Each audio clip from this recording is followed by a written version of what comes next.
পালো যে আধাৰৰ লগত যদি আমি ইয়াক লিংক নকৰো তেতিয়া হলে এই ব্যক্তিজন অৰুণোদয় হিতাধিকাৰীজনৰ প্ৰত্যেকজনৰ বিপৰীতে আমাক যদি কোনোবাই ডাটা খুধে হয়তো বিধানসভাত কেতিয়াবা আমি পৰিসংখ্যাও দিব নোৱাৰিম কাৰণ কেতিয়াবা কোনোবাই ভুৱা নামতো বেংক একাউণ্ট সৃষ্টি কৰি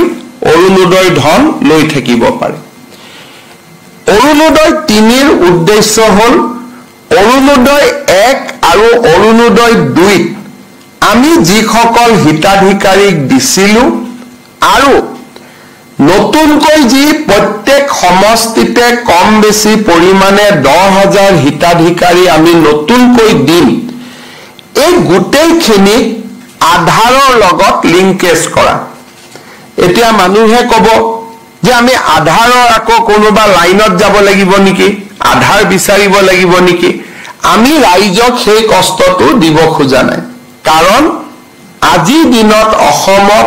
যি পৰিয়ালৰে ৰেচন কাৰ্ড আছে তেওঁলোকে আধাৰ অলৰেডি ৰেচন কাৰ্ডখন আধাৰৰ লগত সংযোজিত কৰি থৈ দিছে 2 বছৰ আগতে আমি সেই কাম সমাপন কৰিছিল আজিকালি কোনেও ৰেচন কাৰ্ড নাপায় যদিহে আধাৰ নাথাকে আধাৰৰ লগত লিংকেজ হয় আৰু ই পজ বুলি মেচিনটোত চিনমোহৰ মাৰিলেহে ৰেচন কাৰ্ড পাব পাৰে আৰু সেই কাৰণে আমি এইবাৰ অৰুণোদয় 3 পইণ্ট আঁচনিটো ৰেচন কাৰ্ডৰ লগত আমি জড়িত কৰিব খুজিছো অৰ্থাৎ ৰেচন কাৰ্ডৰ নম্বৰ থাকিলেহে অৰুণোদয় পাব কোনোবাই ক'ব পাৰে যে বাবা মোৰ ৰেচন কাৰ্ড নাই সেই কাৰণে আজি আমি 19 লাখ লোকক নতুনকৈ ৰেচন কাৰ্ড দিয়াৰ আঁচনিখনো আৰম্ভ কৰিছো অৰ্থাৎ আজি দিনটোত আমি ৰাজ্যজুৰি 19 লাখ পৰিয়ালক 19,92,167 জন ব্যক্তি পৰিয়াল বুলি হিচাপ কৰিলে 4 দি হৰণ কৰিব লাগিব 5 দি হৰণ কৰিব লাগিব কিন্তু প্ৰায় 20 লাখ ব্যক্তিক আজি আমি ৰেচন কাৰ্ড দিয়াৰো কাম হাতত লম আৰু এই ৰেচন কাৰ্ডখিনি দিয়াৰ পিছত অসমত ৰেচন কাৰ্ড পোৱা ব্যক্তিৰ সংখ্যাও প্ৰায় 2,60 লাখলৈ বৃদ্ধি হ'ব তাৰ মানে ৰেচন কাৰ্ড নোহোৱা পৰিয়াল এতিয়া অসমত দুখীয়া পৰিয়াল খুব কমেই থাকিব যিসকলে অৰুণোদয়ত আবেদন কৰিব কিন্তু মোৰ ৰেচন কাৰ্ড নাই তেওঁলোকে প্ৰথমতে ৰেচন কাৰ্ডখন ল'ব ৰেচন কাৰ্ডখন লোৱাৰ পিছতহে অৰুণোদয় ল'ব কাৰণ অৰুণোদয় ল'বৰ কাৰণে ৰেচন কাৰ্ড লাগিবই সেই কাৰণে আজি আমি অকল অৰুণোদয় 3.0 আৰম্ভ কৰা নাই 20 লাখ লোকক ৰেচন কাৰ্ড দিয়াৰ আঁচনিও আজি আমি সমান্তৰালভাৱে আমি আৰম্ভ কৰিছো এতিয়া মই ৰেচন কাৰ্ড কেনেকৈ পাব লাগে তাৰ বিষয়ে চমুকৈ কম যে যি পৰিয়ালৰ বাৰ্ষিক উপাৰ্জন 4 লাখতকৈ কম আৰু চৰকাৰী চাকৰি তেওঁলোকৰ পৰিয়ালত নাই তেওঁলোকে ৰেচন কাৰ্ড পাব পাৰে গতিকে আজি যিসকল লোকৰ হাতত ৰেচন কাৰ্ড নাই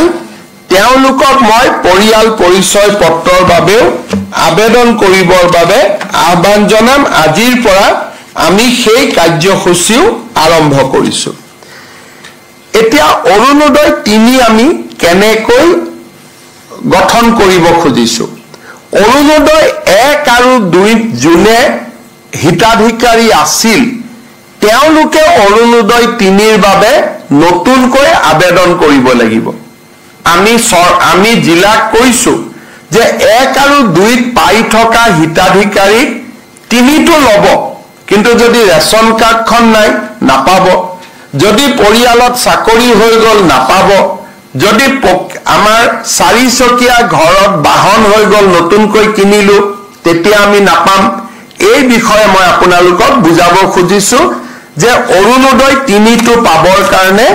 আমি কি কৰিব লাগিব মই প্ৰথমতে কৈছিলো যে 10,000 কৰি আমি এটা সমষ্টিত অৰুণোদয় নতুন হিতাধিকাৰী দিম আৰু পুৰণা হিতাধিকাৰীখিনিও সংখ্যাটো থাকি যাব তাৰ মানে এতিয়া আমাৰ গোটেইখিনি যদি আমি হিসাব কৰো পুৰণা আৰু নতুন টোটেল 37,20,000 পৰিয়ালে অৰুণোদয় আঁচনি লাভ কৰিব অৰুণোদয় 3.0 নতুন আৰু পুৰণা মিলি আৰু ইয়াত যদি আমি 126 দি হৰণ কৰো কম বেছি পৰিমাণে 30,000 পৰিয়ালে প্ৰতি সমষ্টিতে অৰুণোদয় লাভ কৰিব আমাৰ এখন জিলা পৰ্যায়ৰ কমিটি আছে তেওঁলোকে জিলাত বহি যোন সমষ্টিত জনসংখ্যা বেছি তাত অৰুণোদয় বেছি দিব যোন সমষ্টিত জনসংখ্যা কম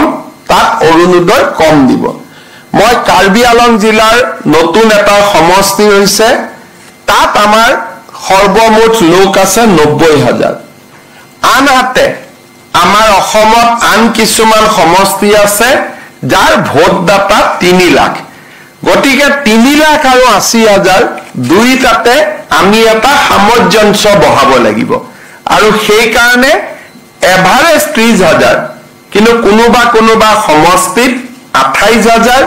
কোনোবা সমষ্টিত 32,000 লোকেও অৰুণোদয় পাব জিলা পৰ্যায়ৰ কমিটিখনে এই টাৰ্গেট বিতৰণ কৰিব ইয়াৰ পিছত জিলা সমিতিয়ে প্ৰত্যেকটো ভোট কেন্দ্ৰলৈ এই টাৰ্গেট বিতৰণ কৰিব অৰ্থাৎ 30,000 জালুকবাৰী সমষ্টিত যদি অৰুণোদয় মোৰ ভোটাৰ লিষ্টত ভোট গ্ৰহণ কেন্দ্ৰ আছে 200টা এই 200টা ভোট গ্ৰহণ কেন্দ্ৰত জনসংখ্যা অনুসৰি আৰু দুখীয়া মানুহৰ পৰিবেশ পৰিস্থিতি অধ্যয়ন কৰি প্ৰত্যেকটো বুথত সমান নহয় সমানুপাতিকভাৱে জিলা পৰ্যায়ৰ কমিটিয়ে প্ৰত্যেকটো বুথৰ বাবে অৰুণোদয় হিতাধিকাৰীৰ সংখ্যা আবণ্টন কৰিব সমান নহয় বুলি মই কিয় কলো কোনোবা ভোট গ্ৰহণ কেন্দ্ৰত 300 ভোট থাকে কোনোবা ভোট গ্ৰহণ কেন্দ্ৰত 1000 ভোট থাকে সমানুপাতিকভাৱে তেওঁলোকে এই কোটা 30,000ৰ কোটা প্ৰত্যেকটো ভোট গ্ৰহণ কেন্দ্ৰলৈ তেওঁলোকে ভাগ কৰি দিব ভাগ কৰি দিয়াৰ পিছত সিলেকশনৰ এটা প্ৰক্ৰিয়া আৰম্ভ হ'ব পঞ্চায়ত বৰ্তমান নাই কাৰণে আমি জিলা উপায়ুক্তৰ দায়িত্ব দিছো যে আপোনালোকে গাঁও পঞ্চায়তৰ সেক্ৰেটাৰী আৰু 4জন মনোনীত ব্যক্তিক লৈ গাঁও সভাখন পৰিচালনা কৰিব